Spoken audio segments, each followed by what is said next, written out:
La crypto-monnaie expliquée en moins de 5 minutes, c'est parti, go!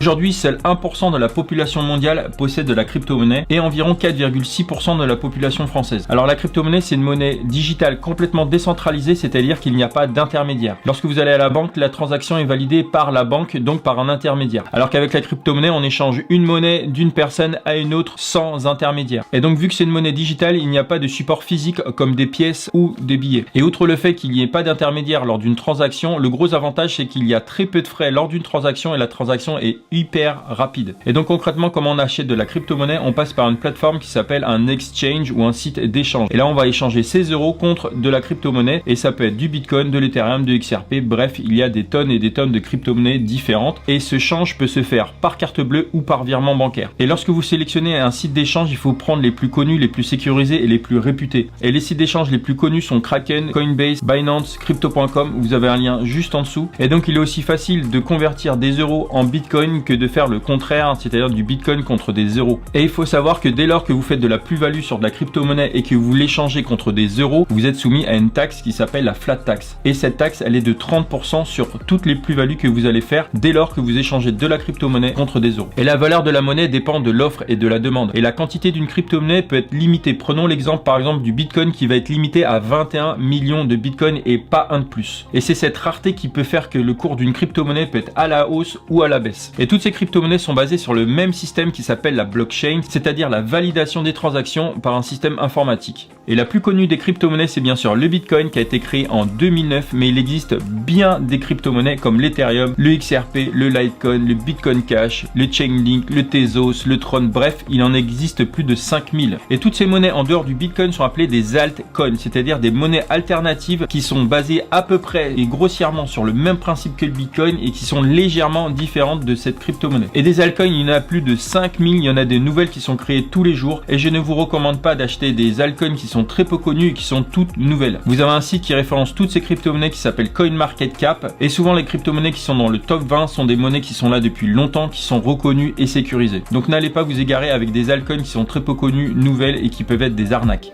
Alors qu'avant la crypto-monnaie était considérée comme un simple outil de spéculation puisqu'on ne pouvait pas réellement acheter de biens et de services via la crypto-monnaie, et bien maintenant ça commence à se démocratiser parce que beaucoup de plateformes comme Binance ou Crypto.com proposent une carte bancaire, donc une carte de paiement et vous pouvez acheter directement avec votre crypto-monnaie. Et dès lors que vous voulez acheter de la crypto-monnaie, vous pouvez très bien acheter une partie ou une fraction de cette crypto-monnaie. Et donc prenons l'exemple aujourd'hui du Bitcoin qui a 24 000 $, vous n'êtes pas obligé de dépenser 24 000 $ et d'acheter un Bitcoin entier, mais vous pouvez très bien acheter une partie ou une fraction de ce Bitcoin et d'investir par exemple 500 $ qui vous donnera 0,02 Bitcoin. Et dès lors que vous avez acheté de la crypto-monnaie sur un site d'échange, vous pouvez très bien la sécuriser sur une clé physique comme celle-ci qui s'appelle la Ledger. Et une fois que vous avez déposé la crypto-monnaie sur une clé physique, et ben c'est vous qui avez entière possession de la crypto-monnaie et cela ne dépend pas d'une autre plateforme. Et il est important de sécuriser sa crypto-monnaie puisqu'on n'est jamais à l'abri qu'un site d'échange soit piraté et donc qu'on vous vole votre crypto-monnaie. Et avec une clé physique, vous aurez 100% accès à votre crypto-monnaie et vous pourrez en faire ce que vous voulez et c'est 100% sécurisé. Et voilà, c'est tout pour cette vidéo qui se voulait être la plus simple, la plus synthétique et la plus rapide qui soit pour t'expliquer ce que c'est